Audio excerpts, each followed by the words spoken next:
en este video vamos a hablar sobre las alteraciones conductuales. Primero es importante entender qué significa que la adicción a Internet sea conductual. Cuando hablamos de la adicción o el uso problemático de Internet, nos referimos a un tipo de adicción que no involucra una sustancia química, sino más bien una conducta. Es decir, la persona no pierde el control sobre una droga, sino sobre un comportamiento cotidiano que en principio es funcional y socialmente aceptado, que es estar en línea. Explicándolo de una forma más clara, la persona ya no maneja su uso de Internet, sino que más bien el uso de Internet es el que empieza a manejar su vida. Este cambio es progresivo y muchas veces pasa desapercibido al inicio. Lo que comienza como una actividad normal, académica o recreativa, termina transformándose en una conducta dominante que organiza el día, condiciona las decisiones y desplaza otras áreas importantes. Este descontrol termina afectando la rutina diaria, las relaciones interpersonales, el rendimiento académico o laboral. Al igual que en otras adicciones, el comportamiento se vuelve excesivo, compulsivo y difícil de detener, incluso cuando la persona es consciente de las consecuencias negativas. Ahora, ¿cómo se origina la conducta adictiva?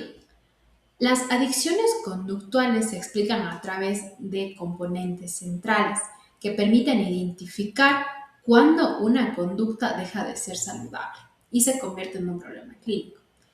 Estos componentes no aparecen todos de golpe, sino que suelen aparecer poco a poco y reforzarse entre sí. Cada uno representa una señal clara de pérdida de control. Empecemos por la preponderancia. La preponderancia aparece cuando la actividad en línea se convierte en el eje central de la vida de la persona. Internet deja de ser una herramienta o una actividad más y pasa a ocupar el primer lugar en pensamientos, emociones y prioridades.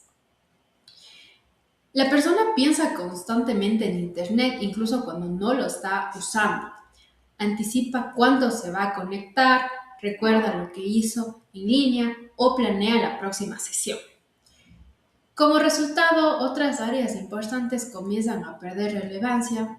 El estudio, los amigos, el descanso y las responsabilidades pasan a un segundo plano, no porque no sean importantes, sino porque el sistema de recompensa del cerebro empieza a priorizar la conducta digital por encima de todo lo demás. Ahora vamos por el segundo componente, que es la pérdida de control. Aquí aparece uno de los rasgos más característicos de cualquier adicción. La persona quiere usar menos, pero no puede. Se hacen promesas como, solo unos minutitos más, pero esas intenciones se rompen una y otra vez. El tiempo de uso supera constantemente lo planeado y la persona siente que el comportamiento se le escapa de las manos. En etapas más avanzadas, el uso puede alcanzar a unas 14 a 16 horas al día, desplazando el sueño, la alimentación y el contacto social por completo. Este punto es clave porque demuestra que el problema no es simplemente falta de organización, sino una dificultad real para regular la conducta, incluso cuando existe conciencia del daño.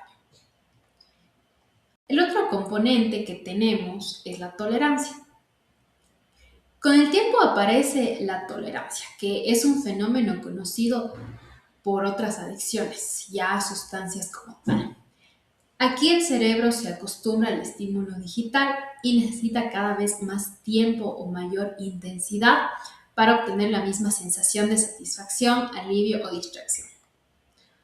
Antes bastaba una hora en redes sociales, luego dos, luego tres. Lo que antes resultaba entretenido se vuelve insuficiente y la persona busca más contenido, más estímulos o sensaciones más prolongadas. Este proceso explica por qué el uso tiende a escalar y por qué resulta tan difícil volver a niveles moderados de consumo digital. Ahora tenemos la abstinencia. Cuando la persona no puede concentrarse o conectarse más bien, aparecen síntomas de abstinencia emocional. Estos no son físicos como en algunas sustancias, pero sí intensos y claramente identificables. Aparece la irritabilidad, la ansiedad, el mal humor, la inquietud o una sensación persistente de vacío.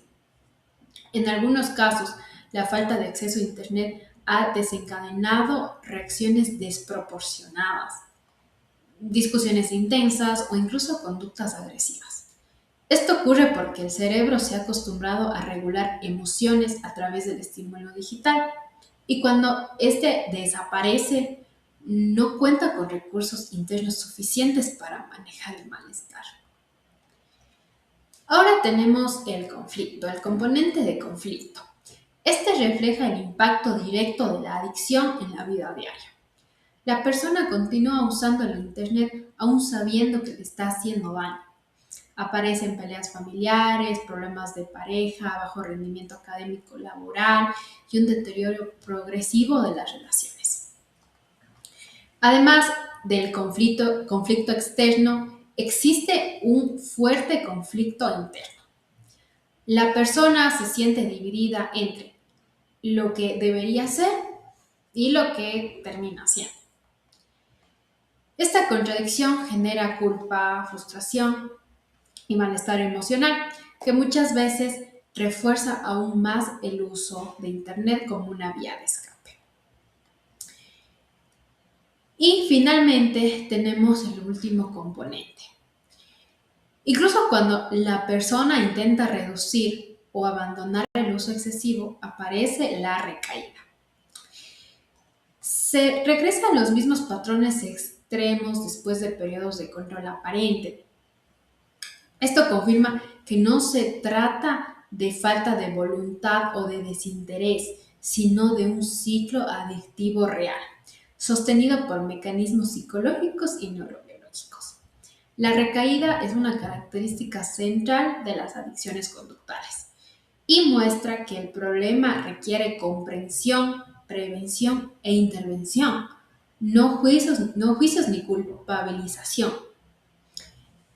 Entonces, en conjunto, estos componentes permiten entender por qué la adicción a Internet no es simplemente usar demasiado el celular, sino es más bien un trastorno conductual complejo, con dinámicas similares a otras adicciones reconocidas. El comprender esta estructura es fundamental para identificar el problema, reducir el estigma y también avanzar hacia estrategias de uso más consciente y saludable de la tecnología.